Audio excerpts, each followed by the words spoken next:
Since the United States Anti-Doping Agency was implemented into the UFC back in 2015, we have seen dramatic changes in some of the fighters. Here is our top 5 list of fighters who were never the same since UFC partnered with USADA. Bigfoot Silva is the only person on this list with legit medical reasons to be taking anything banned on the USADA list. He was born with a medical condition that lowers his natural testosterone levels, therefore require testosterone replacement therapy. Bigfoot Silva suffered devastating knockouts from Mark Hunt, Stefan Struve and Roy Nelson before being cut by Uncle Dana, just a year after USADA started testing fighters within the promotion. Johnny Hendricks.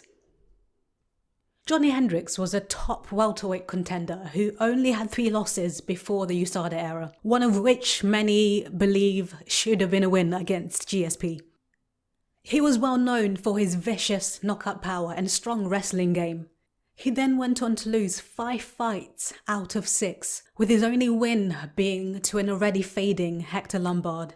During this skid, he also missed weight 3 times, and he admitted to Ariel Helwani on the MMA show that he relied on IV bags for cutting weight. Vitor Belfort.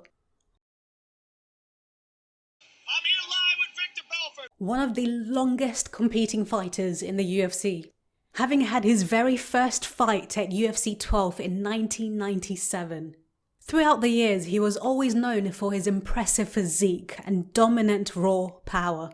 However, all of that took a turn when he had to start peeing in a cup for lab nerds knocking on his door at 3 in the morning. Even though he was one of the better performing fighters on this list, it was clear to see his physique had diminished.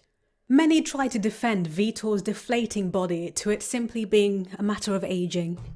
It's a tad suspicious since he parted ways with the UFC back in 2018. His impressive physique has miraculously come back again since he stopped being tested by USADA. His former competitor Michael Bisping stated, "My eye's a mess and it was Vitor Belfort that did it, and he was roided out of his mind. He's a known drug cheat." Renan Barão. Renan Barão was in a ferocious 32-fight unbeaten streak, having not lost a fight in nearly 10 years. At the time, he was looking like the best bantamweight in the world, and many were excited to see him face against another great bantamweight in Dominic Cruz. However, a certain little snake put a stop to that epic run. After USADA began testing fighters in July 2015, TJ Dillashaw was the least of Barão's problems as he went on to lose 7 out of his next 8 fights. Although he never tested positive for any bad substances, it was very clear his performance had diminished, not just against the top tier fighters like TJ, but even against the lower end of the bantamweight division, which is very unusual for someone who was once considered one of the greats and still in his physical prime.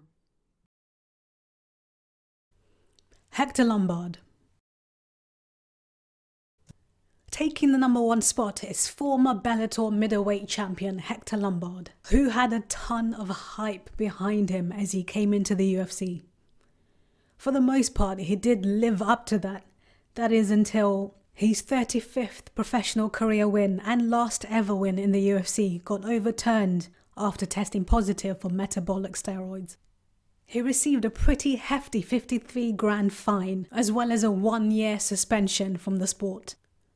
After serving his suspension and coming back to the UFC, Hector Lombard went on to lose his next 6 fights before being cut by the promotion, and then went on to sign with Bare Knuckle FC in 2019.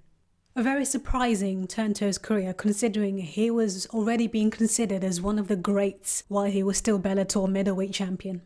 Check out another top 5 list of other MMA champions from different promotions that also failed to live up to expectations. You can head straight to that video by clicking on your screen right now, and there's also a list for it down below in the description box. Feel free to comment down below on who else you think should have been on this list, as well as video requests for other top 5 lists you would like to see. Thanks for watching.